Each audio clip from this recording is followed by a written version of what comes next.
శ్రీ హరివాయుగురుభ్యో నమః. శ్రీమదానందతీర్థ భగవత్పాదాచార్య గురుభ్యో నమః. శ్రీ పద్మనాభతీర్థ గురుభ్యో నమః. శ్రీ నరహతీర్థ గురుభ్యో నమః. శ్రీ మాధవతీర్థ గురుభ్యో నమః. శ్రీ అక్షోభ్యతీర్థ గురుభ్యో నమః. జయతీర్థ గురుభ్యో నమః. శ్రీ శ్రీపాదరాజతీర్థ గురుభ్యో నమః. శ్రీ వ్యాసరాజతీర్థ గురుభ్యో నమః. శ్రీ వాదిరాజతీర్థ గురుభ్యో నమః. శ్రీ కంబాలు రామచంద్రతీర్థ గురుభ్యో నమః. శ్రీ రాఘవేంద్ర తీర్థ గురుభ్యో నమః. శ్రీ విద్యాసాగర మాధవతీర్థ గురుభ్యో నమః.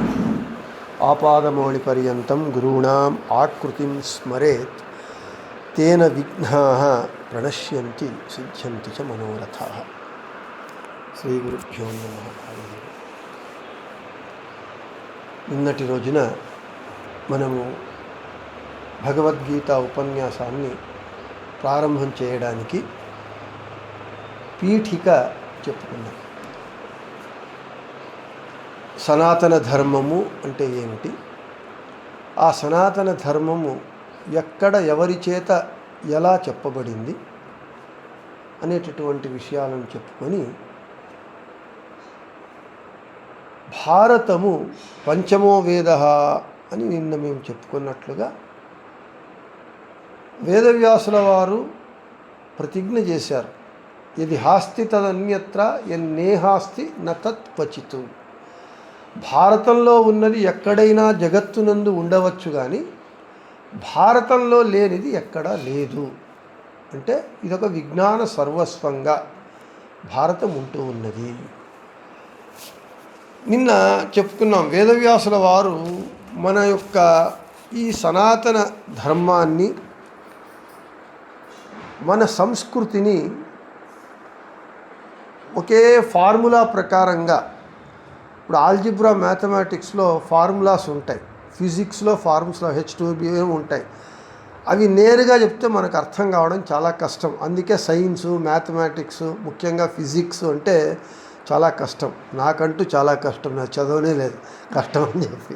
కాబట్టి క్రూడ్గా ఫార్ములాగా చెబితే అర్థం కావడం కష్టం. ఈ బ్రహ్మసూత్రాలు అలాగే ఫార్ములా, సూత్రం ఇట్ ఈస్ ఎ ఫార్ములా. ఎలాగా ఆల్జీబ్రాలో ఫిజిక్స్లో ఫార్ములాస్ ఉంటాయో అలాగే సూత్రము అంటే, ఆ సూత్ర లక్షణం ఏమిటి అని అంటే అల్పాక్షరాలలో అనల్పార్థాన్ని చెప్పటం, చాలా తక్కువ అక్షరాలతో ఎక్కువ అర్థాన్ని చెప్పటం. ఉదాహరణకు ఓం ఓం అథాతో బ్రహ్మ జిజ్ఞాస ఓం, ఇది మొదటి సూత్రం. దీంట్లో మనం లెక్క పెడితే ఒక 10 అక్షరాలు ఉంటాయి. అయితే ఈ 10 అక్షరాల ఈ సూత్రాన్ని మనం ఆల్జిబ్రా మ్యాథమెటిక్స్లో ఫార్ములాను డీకోడ్ చేసుకుంటూ పోతే పేజీలు ఎలాగ వస్తాయో అలాగా దీన్ని జిజ్ఞాసాధికరణం అని, దీని మీద పెద్ద గ్రంథాలు మనం జీవితమంతా చదివినా ఆ ఒక్క అధికరణము దాని గురించి మనము విశ్లేషించడానికి, విమర్శించడానికి, దాన్ని అర్థం చేసుకోవడానికి చాలా సమయం పడుతుంది. ఇలా ఒక క్యాప్సూల్ లాగా బ్రహ్మసూత్రాల్లో వేదార్థములు నిర్ణాయకంగా చెప్పబడ్డాయి. అయితే అది అందరికీ అర్థం కాదు కాబట్టి సామాన్య జనులకు కూడా, అంటే మనకు ఎలాగా స్టూడెంట్స్లో బ్రిలియంట్స్, తర్వాత ఇంటెలిజెంట్స్, మీడియోకర్స్, యావరేజ్, డల్ స్టూడెంట్స్ అని ఉంటారు. అలాగే ఈ మనలో కూడా అదే కేటగిరీస్ ఉన్నాయి. కాబట్టి సామాన్య వ్యక్తి కూడా, వాడు కూడా మంచివాడుగా ఉంటాడు. వాడు దేవుణ్ణి చేరాలి, దేవుని జ్ఞానాన్ని పొందాలి. ఆ పరతత్వం అంటే భగవతత్వము ఆ చివరి వ్యక్తికి కూడా, చివరి ఐక్యూ ఉన్న వ్యక్తికి కూడా చేరాలి. కాబట్టి దానికి వేదవ్యాసుల వారు ఏం చేశారు, నిన్న చెప్పుకున్నట్లుగా 18 పురాణాలు, భారత ఇతిహాసము, ఈ విధంగా అన్నీ రచిస్తూ వచ్చారు.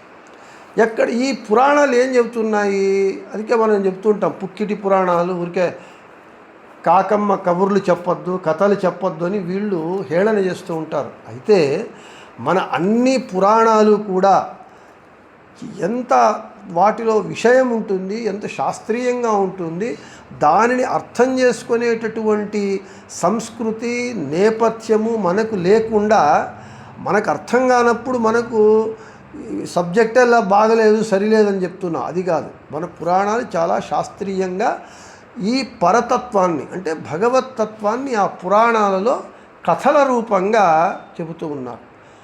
అలా వేదవ్యాసుల వారు 18 పురాణాలను రచించారు.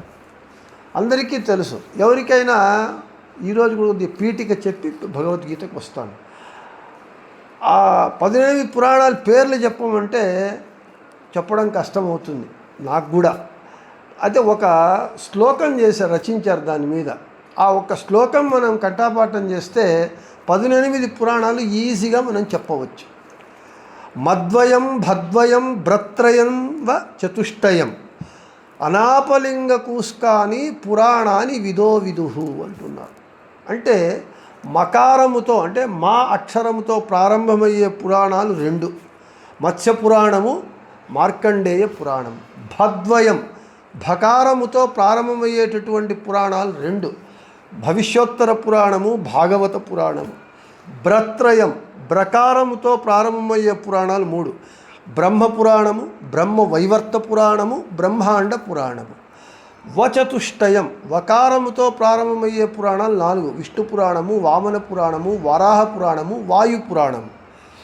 ఆ నా పా లిం గా కూస్క. ఆ అంటే అగ్ని పురాణము, నా అంటే నారదీయ పురాణము, పా అంటే పద్మ పురాణము, లిం అంటే లింగ పురాణము, గా అంటే గరుడ పురాణము, కు అంటే కూర్మ పురాణము, స్కా అంటే స్కాంద పురాణం. మొత్తం కలిపితే ఈ పురాణాన్ని విదో విదుహు. జ్ఞానులు ఇవి పురాణాలు 18 పురాణాలు తెలుసుకుంటారు అని చెప్తూ ఉన్నారు. పురాణము వేరు, ఇతిహాసము వేరు, రామాయణం వేరు. 18 పురాణాలు వేదవ్యాసుల వారు రచించడమే కాకుండా ఇతిహాసం ఒక చరిత్ర కథ చరిత్రను భారతాన్ని వేదవ్యాసుల వారు రచించారు. ఇక రామాయణం వాల్మీకి మహర్షి రచించారు. ఈ విధంగా భారతాన్ని నిన్న నేను చెప్పినట్లుగా భారతం 18 పర్వములతో కూడుకున్నటువంటిది. ఆ 18 పర్వాలు ఏవి అని మనకు రాఘవేంద్ర స్వాముల వారు గీతా వివృతి వ్యాఖ్యానంలో వివరణ ఇస్తూ ఉన్నారు. ఏమని అంటే భగవాన్ వేదవ్యాస సంభవ సభా అరణ్య విరాట ఉద్యోగ భీష్మ ద్రోణ కర్ణ శల్య గదా సౌషుప్తిక శాంతి అనుశాసనిక అశ్వమేధిక మౌసల మహాప్రస్థాన స్వర్గారోహణ భవిష్యత్ పర్వభేదేన 18 పర్వాత్మకం భారతం కృత్వా. 18 పర్వాలు. ఈ 18 పర్వాలు ఏవి అంటే ఆది సభ అరణ్య విరాట ఉద్యోగ భీష్మ ద్రోణ కర్ణ శల్య గదా సౌషుప్తిక శాంతి అనుశాసనిక అశ్వమేధిక మౌసల మహాప్రస్థాన స్వర్గారోహణ భవిష్యత్ పర్వం. ఈ 18 పర్వములతో కూడుకున్నటువంటి 1,00,000 శ్లోక గర్భితమైనటువంటి మహాభారతాన్ని రచిస్తే వాటిలో తత్ర భీష్మ పర్వణి భారత పారిజాత మధుభూతాం సర్వభారతార్థ సంగ్రహభూతాం శ్రీకృష్ణార్జున సంవాద రూపాం భగవద్గీతాం నిబబంధ.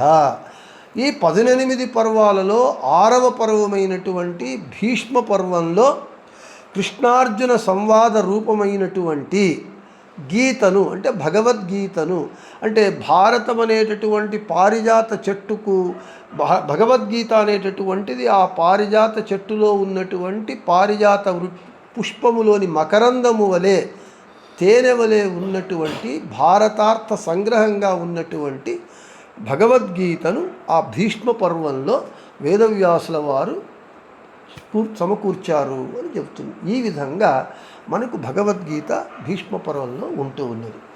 ఎలాగా? కృష్ణార్జున సంవాద రూపంలో కృష్ణునికి అర్జునునికి. అర్జునుడు ప్రశ్నలు వేస్తున్నాడు, కృష్ణుడు సమాధానాలు ఇస్తూ ఉన్నాడు. ఈ భగవద్గీత ఎందుకు భగవద్గీత? గీత అంటే భగవద్గీతనే. మనకు కొన్ని వస్తువులు ఉంటాయి, దానికి ఏది విశేషణం చెప్పడం అవసరం లేదు. సూత్రములు అంటే బ్రహ్మసూత్రములే, పాణిని సూత్రములు ఇవన్నీ దానికి మళ్ళీ పాణినీసు ప్రత్యేకంగా చెప్పాలి.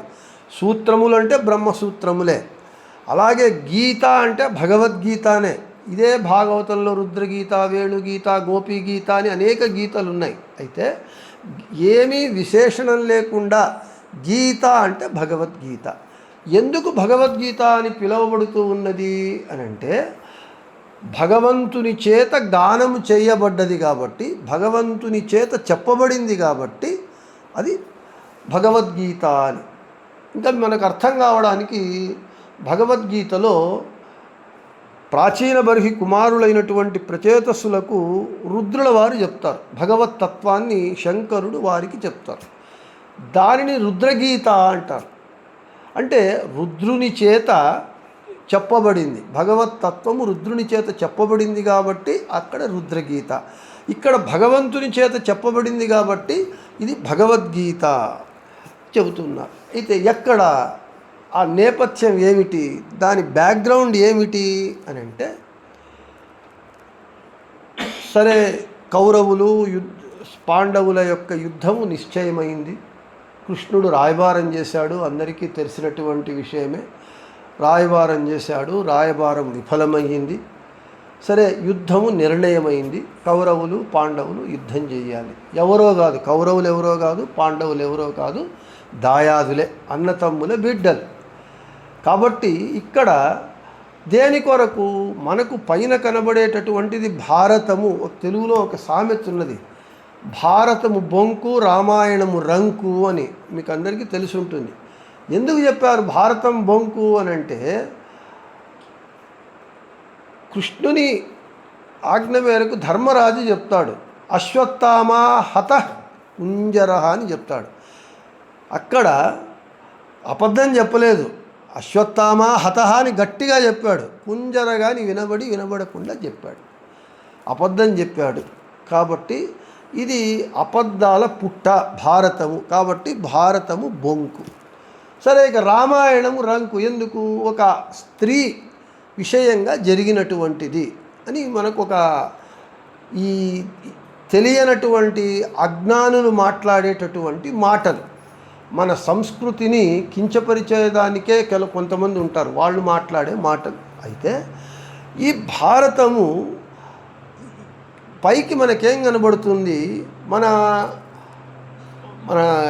తండ్రి గారు పిహెచ్డి చేస్తూ ఒక ఫారినర్ భారతమంతా చదివాడు. చదివి వానికి అర్థం ఏమైంది అంటే, వాని స్టేట్మెంట్స్ వాడేం చెప్తాడు, ఆ ఫారినర్ చదివి భారత ఈజ్ ఎ వార్ పోయం అంటాడు. అంటే ఒక యుద్ధ కావ్యము. ఎందుకు? ఆస్తి కొరకు, రాజ్యం కొరకు దాయాదులు అన్నతమ్ములు కొట్లాడుకున్నటువంటి ఒక యుద్ధ కావ్యము. It is a war poem అని అంటాడు. అదే అతను భీముణ్ణి ఏమని పిలుస్తాడు అంటే, Bhimasena is a man eater cannibal అంటాడు. అంటే భీమసేనుడు నరమాంస భక్షకుడు అని చెప్తాడు. ఎందుకు? ప్రతిజ్ఞ చేసిన విధంగా దుశ్శాసనుని ఎద చీల్చి ఆ రక్తాన్ని తాగాడు. కాబట్టి భీమసేనుడు నరమాంస భక్షకుడు. ఇక కృష్ణుడు, భగవంతుడైనటువంటి కృష్ణుడు అతనికి ఏ విధంగా అర్థమయ్యాడంటే, ఆ విదేశీయునికి కృష్ణ ఈజ్ ఏ మ్యాకివిలియన్ స్టేట్స్మెన్ అంటాడు. అంటే కుటిల రాజనీతిజ్ఞుడు అని కృష్ణుడిని చెప్తాడు. అదే భారతం మనము చదువుతూ ఉన్నాం. మనం ఎవరైనా భీముణ్ణి నరమాంస భక్షకుడని కానీ, కృష్ణుణ్ణి కుటిల రాజనీతిజ్ఞుడు కానీ మనం అనటం లేదు. వాళ్ళను దేవతా పురుషులుగా మనం పూజిస్తున్నాం. అదే భారతమే మనము చదివాము, అతను చదివాడు. అయితే అతనికి అలా అర్థమైంది, మనకి ఇలా అర్థమవుతూ ఉన్నది.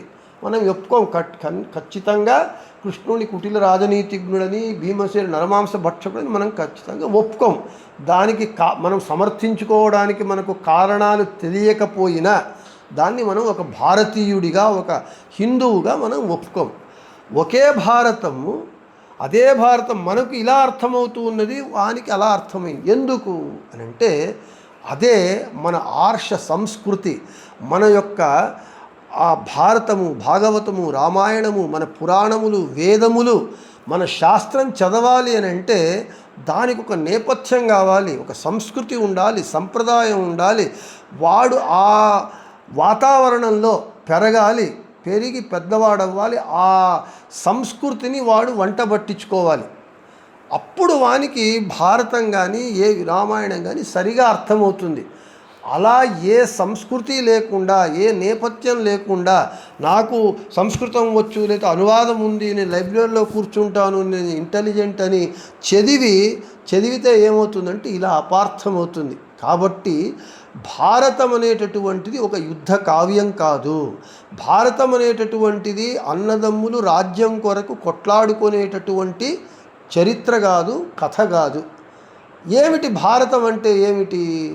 భారతాన్ని మనం ఎందుకు కొలమానంగా ఆదర్శంగా తీసుకుంటున్నాము అని అంటే, భారతం ఆధ్యాత్మినిష్టం సర్వం భారతముచ్యతే, ఆధ్యాత్మనిష్టం ఈ భారతం సర్వముచ్యతే. ఆచార్యత్రయంలో ఒకరైనటువంటి శంకరాచార్యుల వారు, రామానుజాచార్యుల వారు, మధ్వాచార్యులు, వీళ్ళు ఆచార్యత్రయము అని అంటారు. అంటే వేదములను ప్రమాణంగా చేసుకొని వారి వారి తత్వాన్ని, సిద్ధాంతాన్ని ప్రతిపాదించినటువంటి వారు కాబట్టి వైదిక మతములు అని అంటారు. మధ్వాచార్యుల వారు భారతం గురించి ఈ విధంగా చెబుతారు. అయ్యా, మీరు అనుకున్నట్టుగా భారతము అంటే కేవలం అది ఒక యుద్ధ కావ్యం కాదు, అన్నదమ్ములు దాయాదులు రాజ్యం కొట్లాడుకున్నటువంటిది కాదు. భారతం అంతా ఆధ్యాత్మ తత్వాన్ని చెబుతుంది. భారతాన్ని మనము సరిగ్గా గురుముఖేన చదివి అర్థం చేసుకుంటే దాంట్లో భగవత్ తత్వం ఉన్నది. ఎలా ఉన్నది? నేరుగా లేదు, లోపల అంతరార్థంగా ఉంటూ ఉన్నది అని.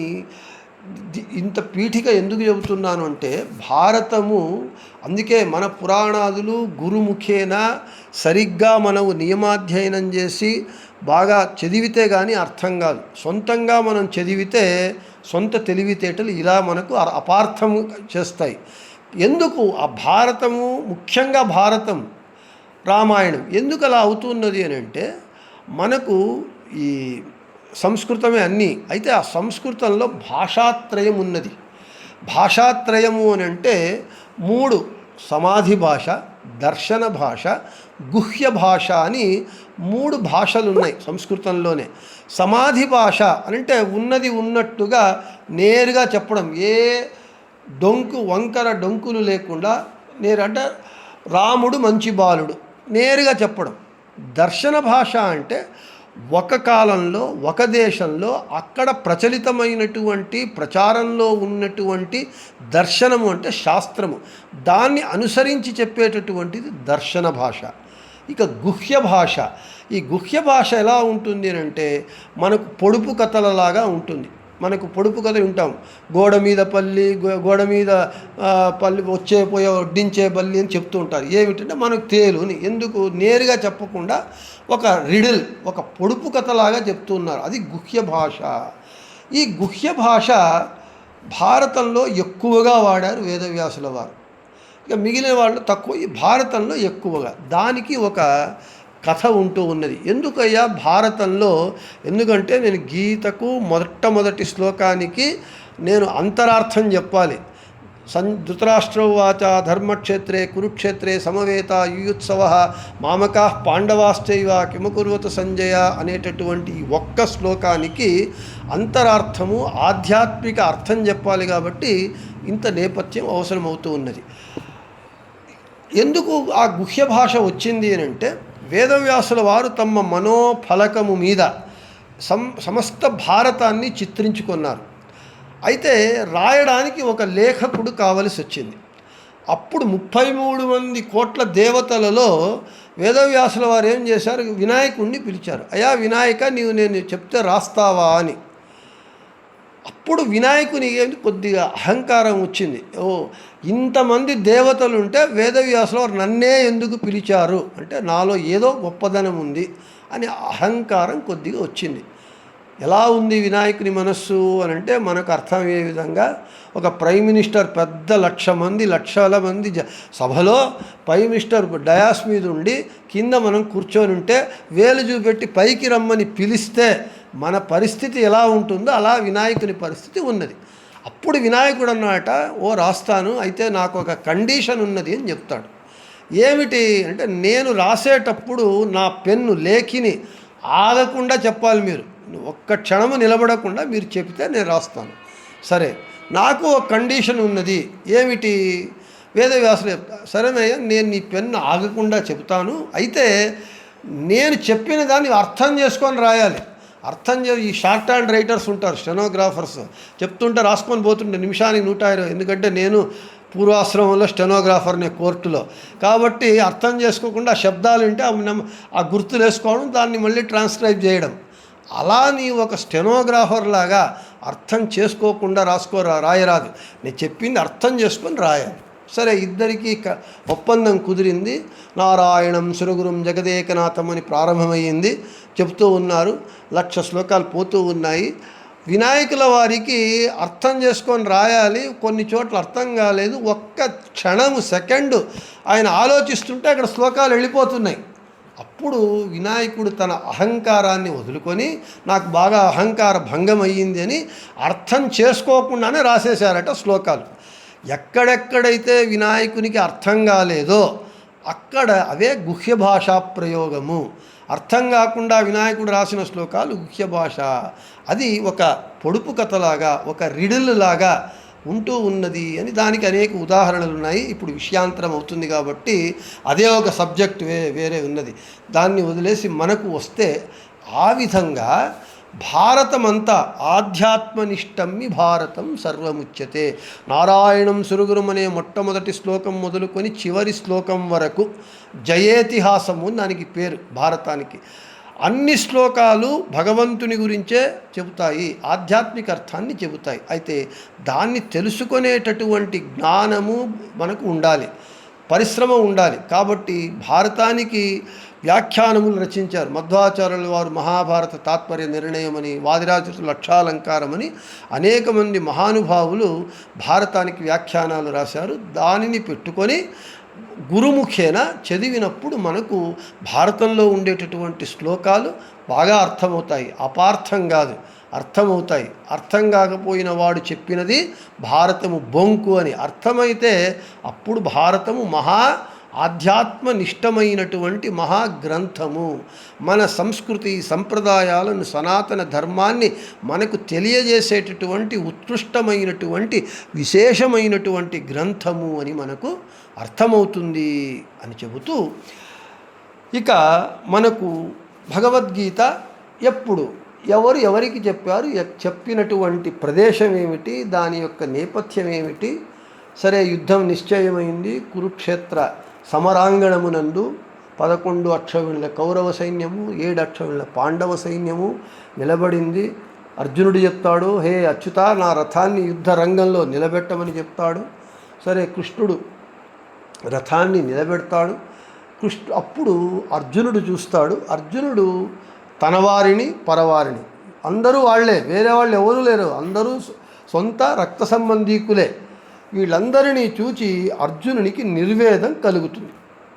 నాకు ఇంతమందిని చంపి రక్తాన్నాన్ని నేను తినలేను, నాకు యుద్ధ నకాంక్షే విజయం కృష్ణ అని ముందు వస్తుంది.